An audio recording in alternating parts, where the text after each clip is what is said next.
Продолжение темы глобального предиктора. Вопрос от Дмитрия.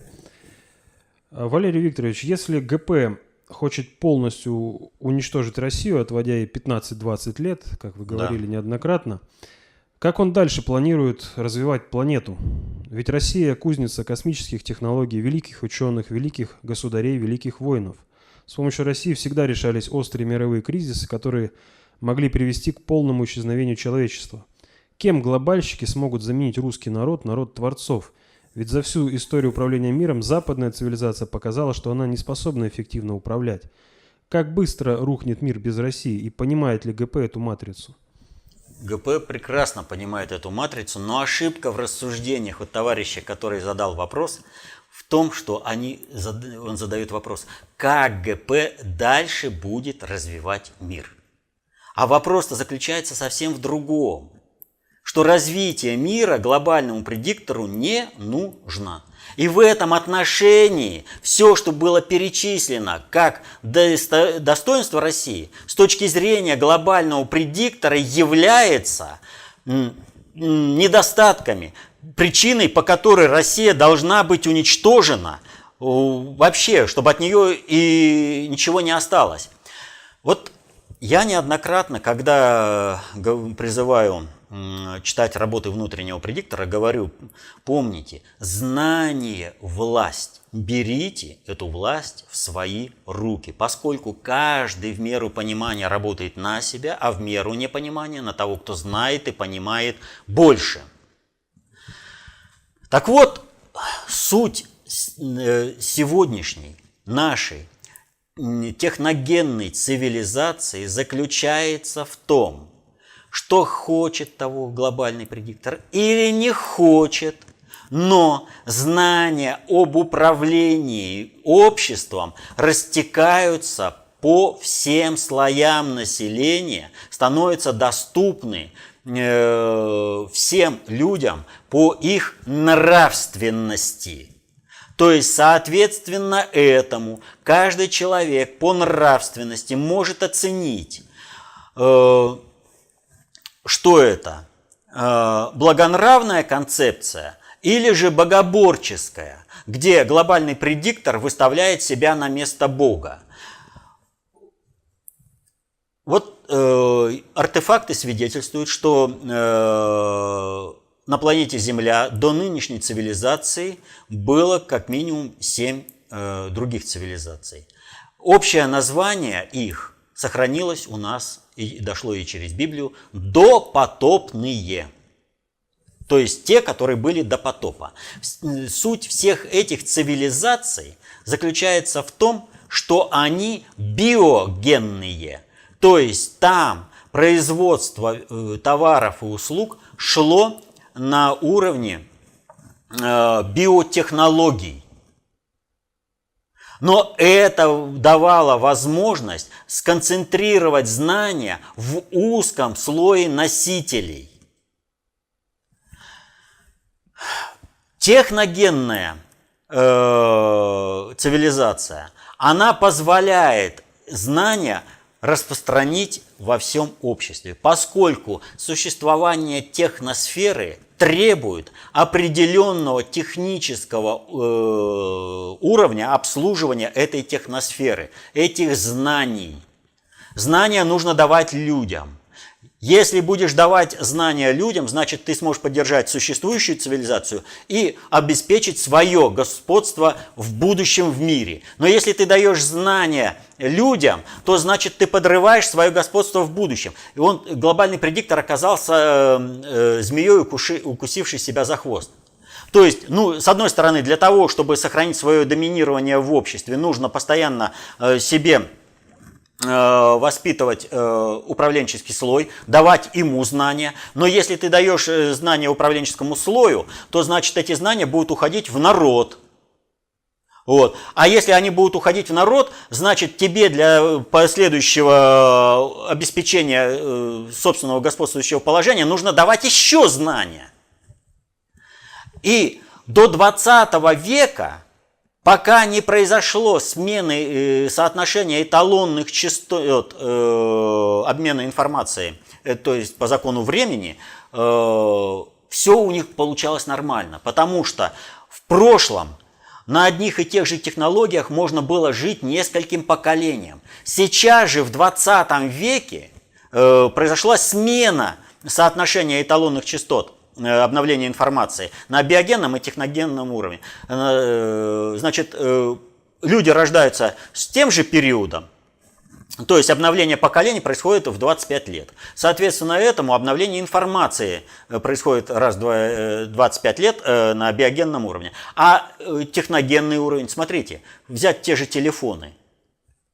Еще мое поколение захватило телефоны, девушка 3.25 соединить, и телефонистка сидит и втыкает. Вертушки, кнопочные, потом пошли транковые телефоны, потом сотовые. Итак, а сейчас вот эти вот телефоны, которые сочетают в себе огромное количество бытовых приборов, гаджеты, и фотоаппарат, и камера, и диктофон, и чего-то только нет. Карманный компьютер, да. Вот, идет нарастание по закону времени. Так вот, у глобального предиктора задача остановить технический прогресс, найди ту точку комфорта, баланса, где будет толпоэлитарное общество, необходимый минимум технического обеспечения и возможность контроля всех процессов. И вот в этом отношении, вот в культуре, в живописи есть такое движение прерафаэлизм. Вот, это была попытка вот как раз найти точку, где можно будет технический прогресс остановить и сохранить толпоэлитарное общество, совместить их и заморозить развитие общества на века. ИГИЛ решает ту же самую задачу, когда нужно необходимый вот минимум технического обеспечения и сохранения определенных социальных отношений. Вся чипизация, вот это, вся электронная экономика, эта цифровая, имеет собой ту же цель. Но при этом вопрос инструментария и что этим инструментарием можно сделать, остается как бы немножко здесь в стороне, а об этом я говорил в других местах. Так вот, суть-то в чего заключается? Им нужно получить сейчас некий золотой миллиард, теперь уже 500 миллионов, миллиард обслуживающего населения и миллиард вспомогательного, который будет восстанавливать экосистему планеты Земля на тех территориях, где в результате хозяйствования глобального предиктора, то есть глобализацию это же они проводили. По их планам-то все осуществлялось. Поэтому если где-то экологическая катастрофа, это в результате управления глобального предиктора. В результате управления глобального предиктора мы пришли к глобальной экологической, экономической, военно-политической катастрофе. От этого надо уйти. Выход, который видит глобальный предиктор, это заморозить развитие общества, свести население планеты Земля максимум до 3 миллиардов, сейчас 7, 8 уже. Причем 1 миллиард как минимум. Это вообще вспомогательное население, которое должно обитать в экологически проблемных областях, и восстанавливать своей жизнедеятельности, экологию, то есть за счет жизни, за счет биологической деятельности, не за счет технологий, что вот хорошо расписано в фильмах, например, «Безумный Макс», там посттехнократическое общество.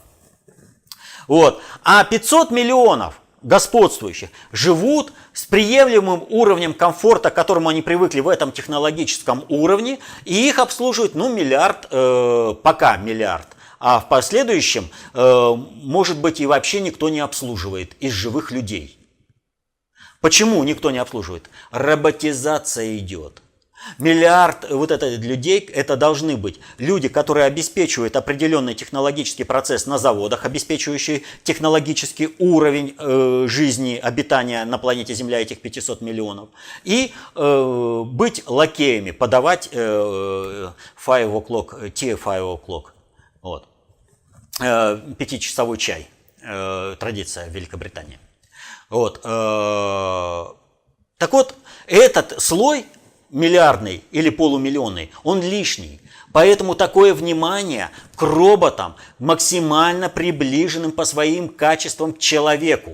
То есть, если «Дикий Вест» называется сериал о роботах, которыми можно творить все, что угодно на Западе, или «Дикий Запад», как-то так называется. Вот, сериал. Так вот, роботов, чтобы они могли полностью заменить живых людей и быть прослойкой между стадами людей, которые восстанавливают экологию планеты Земля для будущей жизни вот этих 500 миллионов избранных, а им за счет развития медицины сделать практически бессмертными, богами, что отражено в древнегреческих мифах. Так вот, по мере развития робототехники, автоматического производства, необходимость в этой прослойке людей будет отпадать, пока не вымрут последние представители человека служащего, обслуживающего, вот, ну, их слуги. И вот тогда останутся элита, глобальный предиктор, живущие в свое удовольствие, им прислуживают роботы, роботы же на заводах производят все, что необходимо, и стада людей, пасущихся на планете Земля, восстанавливающих свою экологию. То есть 500 миллионов и миллиард, не более того. Сейчас напомню, 8 миллиардов. Так вот, когда шел спор не спор, а пенсионной реформе, она решает как раз эту задачу, почему во всем мире и повышается пенсионный возраст. То есть нужно ликвидировать человека служащего, прослойку между глобальным предиктором и животными стадами людей. А вот эту прослойку нужно ускоренным темпом заменять на роботов, на автоматизированные линии. И это нельзя сделать, если не повышать срочным образом пенсионный возраст. Нужно выкидывать людей из жизни и заменять их роботами. Это решает пенсионная реформа. Эту задачу в первую очередь. Все остальное прилагается. Так вот, в этом плане весь созидательный потенциал России для глобального предиктора всегда на протяжении всей цивилизации, всей развития нашей техногенной цивилизации представляет опасность. Именно это обстоятельство, почему все время Запад воевал против нас, все время шел своими войнами. У Запада, между прочим, в средние века была возможность зафиксировать точку развития, ту, которую искали движение прерафаэлитов, где можно было зафиксировать. Это было возможно сделать в средние века. Необходимый уровень развития технологий и устойчивое толпоэлитарное общество. Но у глобального предиктора не было этих знаний. Пущенные по техногенным пути развития цивилизация, они утеряли биогенные способы управления обществом. Поэтому и Гитлер на Тибет Шамбалу искал, и оккультные все эти дела на Западе, когда все пытаются найти, это и Дианетика Хаббарта. Вот. Но в 15 веке произошло событие, которое могло изменить развитие этой цивилизации. Была открыта Америка. И когда конкистадорам открылись возможности биогенного управления обществом ацтеков и майя, инков, они этого не поняли. Вместо того, чтобы наладить сотрудничество с тем, что им осталось от той допотопной цивилизации, биогенного управления обществом, получить это знание, они, ослепленные жаждой золота и насаждением своего культа служения, уничтожили и элиту, которая обладала знанием биогенного управления обществом, и носители, книги. А теперь они тратят огромные деньги для того, чтобы хоть по крохам, по артефактам собрать эти знания, но поздно. Тогда нужно было конкистадорам не монахов отправлять, а отправлять именно глобальщиков, которые бы находили контакт с инками, майя-ацтеками, и получали у них это знание, оставшееся, еще которое можно было получить. Кто он там, Апокалипсис снял-то, американский этот киноактер-то. Он об этом, именно об этом. Что, Мел Гибсон, да, что можно было получить эти знания, уничтожили. Вот она, он не о том, что уничтожили, а о точке, где бы можно было зафиксировать. Вот точку, которую культурное движение прерафаэлитов искало, которую задали с Великобритании. И поэтому глобальному предиктору везде нужно разрушать систему образования, что и сделали по всему миру. Держимся еще только мы, но и то уже позиции теряем. Но эти позиции есть возможность сохранить по одной простой причине. Технологическая катастрофа, в результате которой погибнет, собственно, глобальный предиктор, для глобального предиктора значит гораздо больше, нежели сохранить стабильность России, ее образование, ее устойчивость. На России сейчас как на крюке держится все управление, весь порядок в мире. Не будет России, сейчас все рухнет и посыпется. Все посыпется. Поэтому сейчас глобальный предиктор как раз может, он и уже закрывает глаза, то есть вот, все, делайте эту кадровую базу на основе концепции общественной безопасности. Ну, мы этого не видим. Жить хочется. Другой планеты нет, улететь некуда. На материальный носитель, на железку, свое сознание, свою душу не перенесешь. До сих пор не могут этот вопрос решить. Поэтому у них остается только один единственный план. Это план золотого миллиарда или 500 миллионов. Повторю, в идеале он выглядит следующим образом. Живет 500 миллионов избранных, глобальный предиктор. Их обслуживают роботы человекообразные, там, где требуется чай подавать и постель там застилать, убирать мусор за ними. Вот. И автоматизированные производственные линии производят все, в чем нуждается каста избранных. Потом провал, остальное человечество своими стадами, там негры, китайцы, там еще там кто угодно, да, вот, ходят вот этими стадами в экологически кризисных зонах и своими жизнями восстанавливают там экологию. Чтобы потом на планете Земля можно было жить. Вот к чему они стремятся. И им Россия здесь, как кость в горле. Отсюда все войны. И не будут они содействовать тому, чтобы Россия обрела свой государственный суверенитет. Они сдают это пошагово, ровно настолько, насколько это возможно обеспечить бескризисность, максимальную, вернее, минимальную бескризисность, потому что довели всю планету до глобальной экологической, экономической, военно-политической катастрофы. Вот ровно, чтобы уйти от катастрофы, они будут сдавать каждую позицию суверенитета. Но суверенитет не получается, не дается, не берется какой-то подачкой. Суверенитет берется собственной волей народов, образовавших государство. И вот Россия либо обретет свой суверенитет, либо народ возьмет этот суверенитет, либо же, как по планам глобального предиктора, 15-20 лет для того, чтобы стабилизировать, создать два центра концентрации управления, Иран и Китай, и после этого Россия должна на сувенирные государства распасться. Население по максимуму должно вымереть, чтобы, не дай бог, не было восстановления русского духа. Поэтому такая и война против русского мира. Поэтому и проект Украина, бандеровщины, бендеровщины. И именно бендеровщины. Путин не оговорился, я не знаю, какой там поправил в стенограмме. Бендеровщина. Просто Богу было так угодно, чтобы в 20 веке феномен бендеровщины был поддержан вот этим отморозком именем Бандера.